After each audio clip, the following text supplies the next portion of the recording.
This channel needs subscribers really bad, so if you could, would you please subscribe?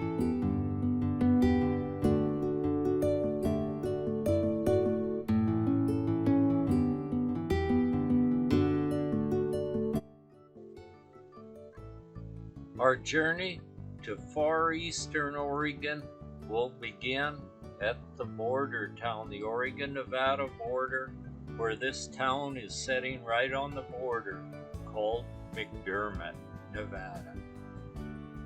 On this very small town, the jail is still standing, and it probably was only for a few old drunks. It probably couldn't handle a rough criminal.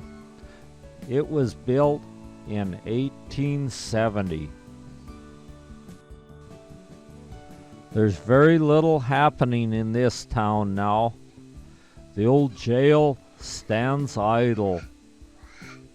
And then there's the White Horse. I don't know what that was. I suppose it was a saloon. And then there was an old 1850s jail. The ruins of it still stand. The old White Horse building looks like it must have been a hotel and a saloon, with a jail, of course, right next door. So if you got in trouble, it wasn't much of a problem to throw you in jail. It looks like this building is still used. When we went past there, we saw there was some souvenir shops and things in the old White Horse building. From then, it's back into Oregon in the straight stretch of highway as it comes to a point in front of us as we're heading for Vail, Oregon. In the far distance, the Steens Mountains are standing up tall and straight with a clean coat of snow on top of them. Then we enter the canyon near Rome. These are the Towers of Rome. That's where it got its name, is the resemblance to the Towers of Rome. Through the town of Rome and on toward Jordan Valley. About all there is at Rome is a gas station and a little place where you can get a little something to eat. Then on across the Owyhee River and out of the Owyhee Breaks on to Jordan Valley. We watch our speed very carefully going through Jordan Valley. At one time they had a policeman there. When he'd pull you over, he would give you a speeding ticket, and then you would just pay him the price of the ticket, and he pocketed. That was his wages. But I think they've discontinued that. But just in the event they haven't, we're going to take it real easy. Into Idaho and across a little corner of Idaho and back into Oregon as we're heading for Vail. Along the Snake River and the fertile farmlands, we'll be in Vail in a little bit. I had to check on the property that Annette's bought at the courthouse. I didn't learn a whole lot, and then we looked Vail over. I wanted to find my uncle's grave, who was buried in the Vail Cemetery, I think. So I see a person on the street, and he knew my uncle personally. So I talked to him about it, and he told me a few stories about my uncle. For about a year, and we lived out there, and Earl had a wine jug under every little nook and cranny out in the barn and out in the corrals. And when I was about 8 or 9, I'd find one of them and I'd take a drink of it and just get sicker than a dog, and then Mom would get mad at Earl. And I had some old home movies of haying on my Uncle Earls Ranch in the 1940s. In 1945, Most things were still done by horses and mules. That was my uncle's Earl's hay field, and his wife Molly was running the team of mules. There's the old house near Vale, and it was on Bully Creek Road, I believe. There were vines growing up along the back porch. I had some old photos of my Uncle Earl. Here is one with him, a pistol, and then the rest are some family pictures with Earl on the far left. Some old photos of Earl's old house at Vale. From Vale, we move on to Leslie Gulch. Has water in it, and sometimes you'll see mountain sheep that have walked down here to get them a drink of water. So some caution needs to be taken to not run over one. These pillars of stone seem to stretch clear to the sky, and each one of them is different, and we see lots and lots of them as we wind our way down this narrow little road. As we grow closer to the Owyhee River, the canyon isn't quite as steep as it was earlier, but it's still spectacular scenery with all kinds of little pockets and little cavelets and pillars and every kind of thing you would think of in this kind of place. We stop plenty to take plenty of pictures of the breathtaking scenery as we go down Leslie Gulch. Then, when we get closer and closer down to the river, we wind around a few corners, and there's still spectacular scenery down here. There's plenty of it for miles to burn up all the film you might want to take. We continue winding our way down this little creek on this little road till we come closer and closer to the Owyhee River. I can't believe that there's so much scenery packed in this one little canyon. The cliffs have eroded away in an extra special way down here,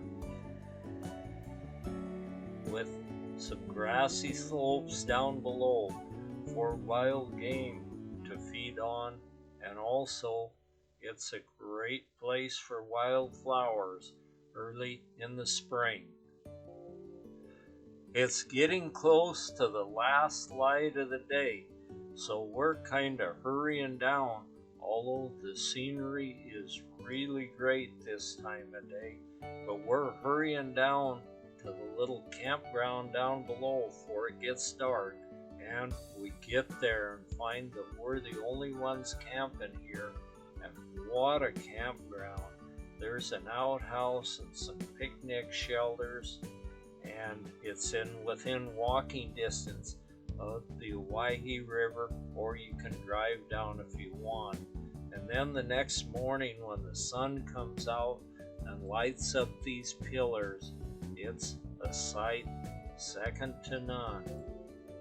Since we're already here and we want to go down and take a look at the Owyhee River Reservoir, the dam on the Owyhee River, which is quite a ways downstream, was built as a prototype to Hoover Dam. And if you hit it the right time of the year, the crappie fishing is totally fantastic there. I've never seen a place where you can catch more crappie.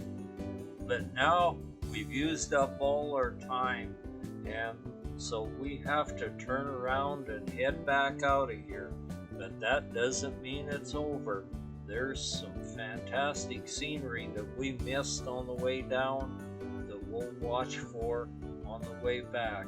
Tucked back behind a few juniper trees are a bunch of little cavelets, little pockets in the rock that have eroded out. in quite a nice fashion, and then plenty of pillars and towers every place you look. Seeing all these little cavelets in a whole rock right ahead of us makes you wish you were a 10-year-old kid again, where you could go explore each and every one of them. We climb out almost too soon. You could always take more of this scenery, although there is certainly a lot of it here. It's a steady uphill climb out of here, but I would consider this road to be in darn good shape, to be tucked way back here in the canyon. There's an old cabin here that was for sale a few years ago. I was going to ask how much it was, but never got to.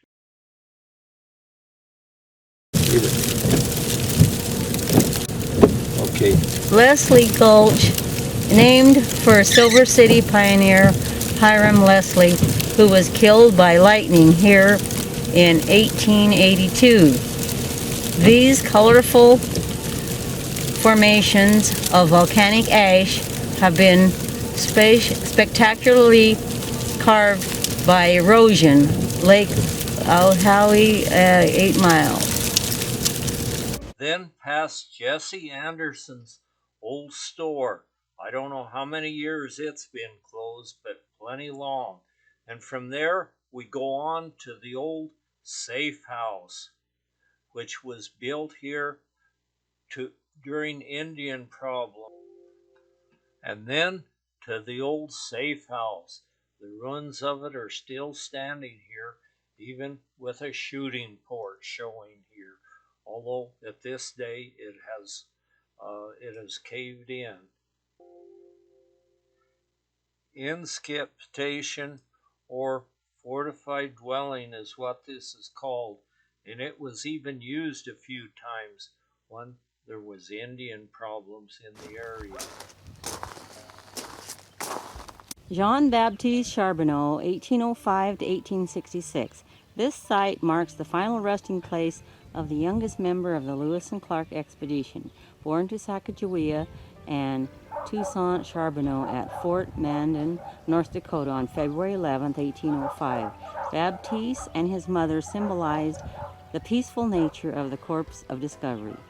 Educated by Captain William Clark at St. Louis, Baptiste at age 18 traveled to Europe, where he spent 6 years becoming fluent in English, German, French, and Spanish. Returning to America in 1829, he ranged the far west for nearly 4 decades as mountain man, guide, interpreter, magistrate, and 49er in 1866. He left the California gold fields for a new strike in Montana, contracted pneumonia en route, reached Inskip Ranch here, and died on May 16, 1866.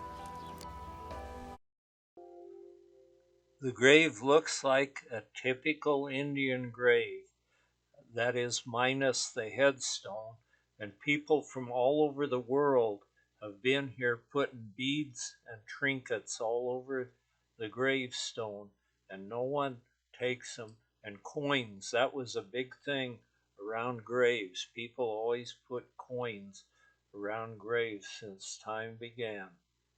It's just a typical looking Indian grave with the dirt mounded up over it, and it's out here with tall bunch grass waving in the breeze, a very peaceful sight.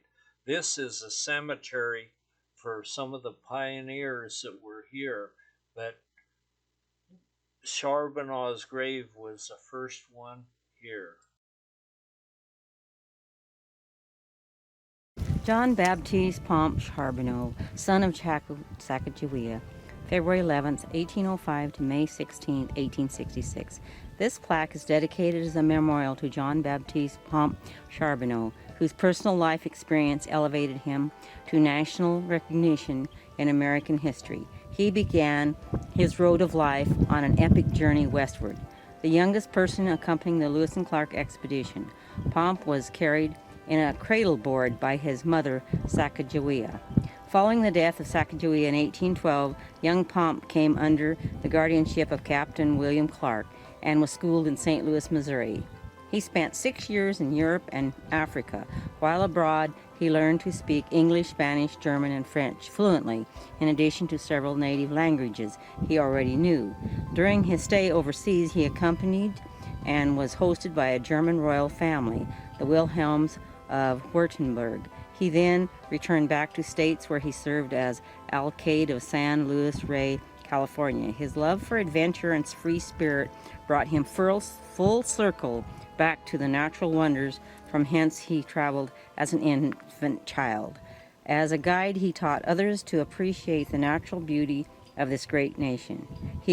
We commemorate his triumph as a true example of adventure and freedom, a spirit that characterizes the great American West. Lots of trade beads on the site. And more beads over the gravestone. And there it is, just a typical Indian grave. Getting a little wet. Next, we'll head for Netz Property in the shadow of the Steens Mountains in the Oregon Desert near Coyote Lake. We're finding some survey monuments so we can locate the property exactly where it is. We took a different road in thinking it would be a shortcut, but it ended up being the rockiest thing you'd ever tried to drive on.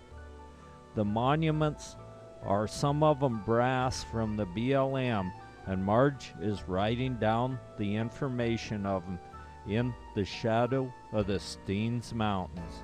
We find a little herd of wild horses, and then more horses and more horses. We saw about 26 wild horses out here roaming the desert, and a Netz property must provide feed for most of them. They're big, tough, majestic stallions and lots of mares and some little baby colts following them as they head out over the hill through the sagebrush ahead of us. These horses are out here year-round, and they're fed no hay or grain or have never had a rope on them or never felt the feel of a cowboy astraddle them. And there they go off over the hill, wild and free. Most years they do really good out here if there's enough rainfall to produce enough feed for them. We see them of all ages heading out through the sagebrush over the hills, and there are some water troughs and even an occasional spring out here for them to get water. We move on up on the darndest rocky road I've ever seen, and our vehicle is banging and crashing, and then we see a brand new baby colt just getting his first run from a human being. We move on and find a satellite stallion. This is a stallion that isn't quite tough enough to get his own harem, and so he's been kicked out of the herd, and he's looking us over pretty good as he trots around in front of us. Stallion piles on the road. These stallions go to the same spot on the road anytime they're in the area, and that way they mark their territory, and another stallion comes along and knows all the information he needs from that. And we go past a Netz property, just sort of a tall grass plain with the Steens Mountains in the background and a few little flurries going on up on top of the Steens. This property seems to be really nice for grass. It's sort of a sandy loam, and then we'll go on past her property on over to Coyote Lake. Last year was a very good year for grass out here, so the grass has grown tall, and this is last year's grass. This year's hasn't started coming on, but it cures right on the stem, so even the ranchers don't have to feed hay to their cattle unless they have them in for branding or something. And we're right on the edge of Whitehorse Ranch, and that's a huge ranch. It's so large that it's even mentioned on the Oregon highway maps. Annette's 160 acres have a view second to none of the Steens Mountains as we move down a pretty good dirt road, and our next stop will be Coyote Lake. This property's right on the edge of Coyote Lake, and Coyote Lake isn't a lake at all. It's been a lake at one time, and now it's filled up with clays and alkalis and boraxes, and so it's what you'd call a playa. It has no drain, so all the minerals that are running in from the hills around all settled in the bottom of it, filling it up, making it a playa. We go through a little sand dune, and then we're ready to enter Coyote Lake. We'll stop and make sure that it's dry enough to support our vehicle. If that's wet, we're definitely not going, but we see some dust devils out there, so it's dry and okay. So we'll get out here and we can go a little bit faster now that we're out on this smooth playa. The vehicle hums as we head across the playa, watching for the place to get off from it on the other side.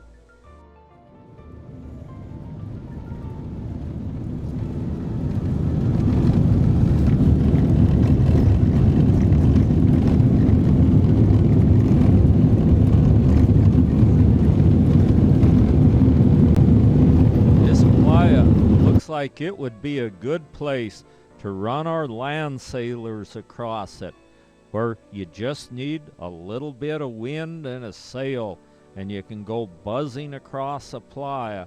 And this looks like a real good place. Since they're paving the road at the Alvert Desert, we don't know what's going to happen there. After bouncing over some nasty rock road, it seems pretty pleasant to be out on the playa where we can buzz along without worrying about running over some big rocks. We found the place real easy this time to exit from Coyote Lake, so we'll go out and go through the gate and on over past Mickey Hot Springs and then on home. As we're heading home, Marge looked out and saw a couple horns sticking up above the tall grass. We looked, and sure enough, they're attached to a little buck antelope. He snorts and carries on a little bit and then heads on. We come to the first BLM well with a solar generator to generate electricity to run the pump, and then we find it, another surveyor's monument with a brass cap. So Marge will write down the information off it, and then we'll be underway again. We find another surveyor's monument, and that's really good, and they're all BLM monuments, and so that's good too. So at least we're putting piece after piece of the puzzle together, and we'll be able to go out there and find exactly where the boundary corners are on Annette's 160 acres. From here, we'll head on directly home, past the line station for the Albert Ranch, and then on home.